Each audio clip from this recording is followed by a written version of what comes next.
His name means fear.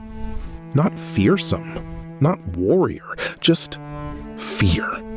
The Yiddish word Shrek, the German Schreck, stripped down to the bone. Fright itself. And what nobody talks about is how perfectly a child internalizes that. When the world names you its terror before you've done a single terrible thing, you don't spend your life proving them wrong. You spend it proving them right. Because at least then, you chose it. The question at the center of this mind isn't the obvious one. It isn't, why is he angry? Anger in Shrek is the surface, the roar, the part everyone already understands. The real question is this. What kind of psyche builds an entire life around preemptive rejection? And then, when the rejection finally stops, panics. What does it mean when a person gets exactly what they always wanted and discovers they have no idea how to hold it? To ground this, you need two facts. Not the plot, not the princess. Two facts about what happened before any of it. First, on his 7th birthday, his parents sent him away. Ogre tradition, supposedly.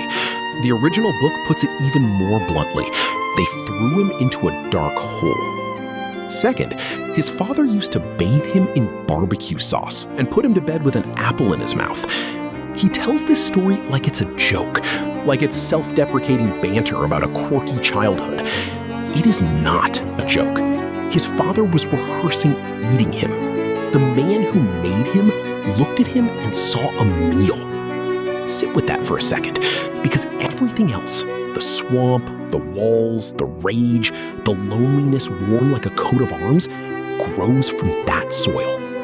When a child's first experience of family is being consumed or discarded, the lesson doesn't arrive as language. It arrives as architecture. The mind builds a room with no doors. Not because it hates company, because company, historically, has meant teeth. Shrek doesn't retreat to his swamp because he's antisocial by nature. He retreats because solitude is the only environment where nobody is measuring him for a plate. The swamp isn't a home, it's a perimeter.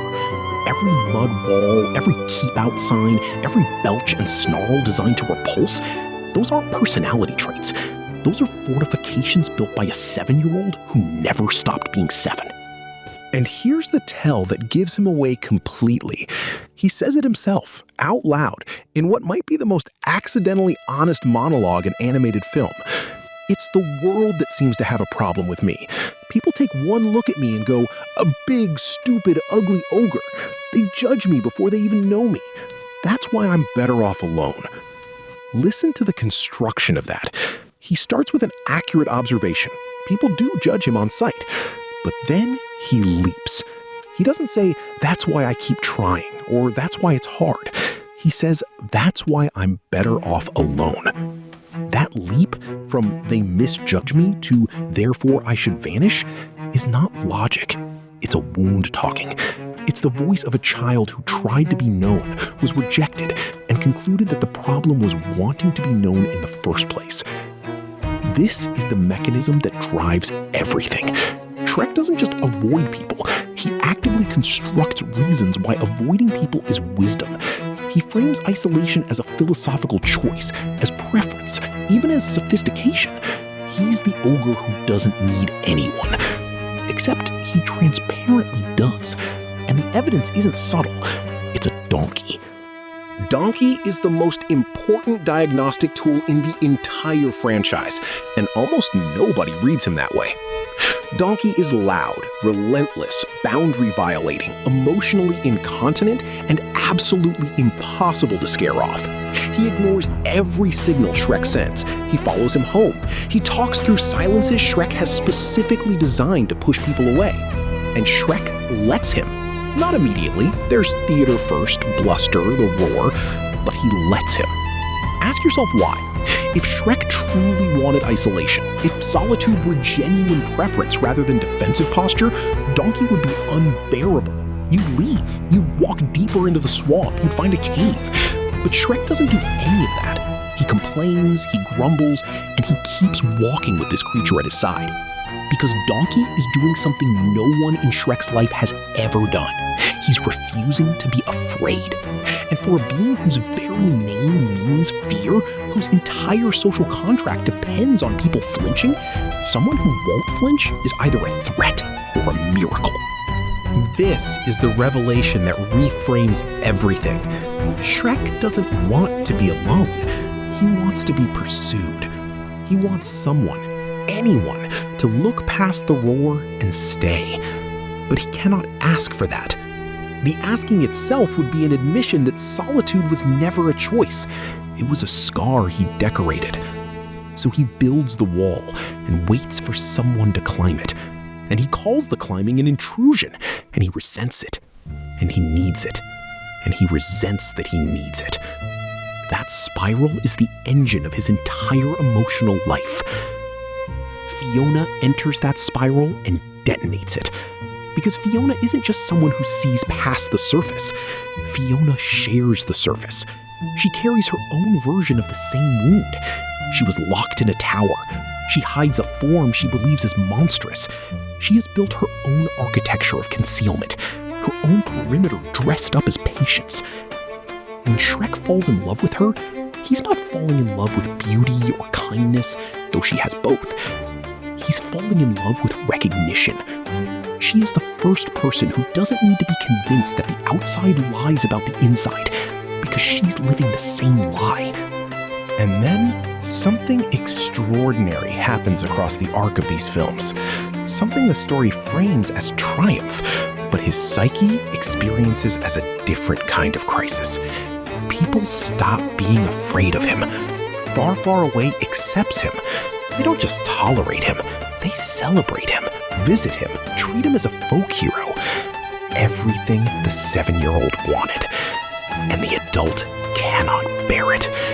He's dismayed by their presence, disturbed by their frequency. The attention he craved as a child arrives decades too late, and his nervous system doesn't recognize it as love. It recognizes it as invasion.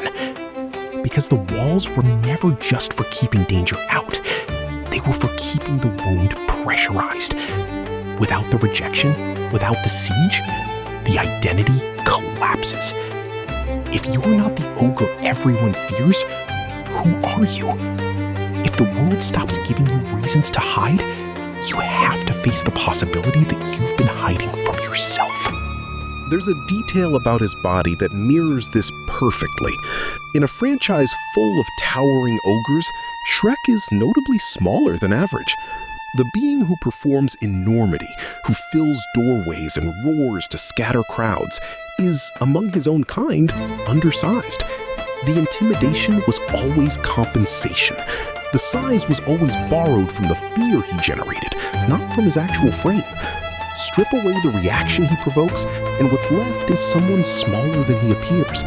Someone who has been performing largeness so long, he forgot it was a performance.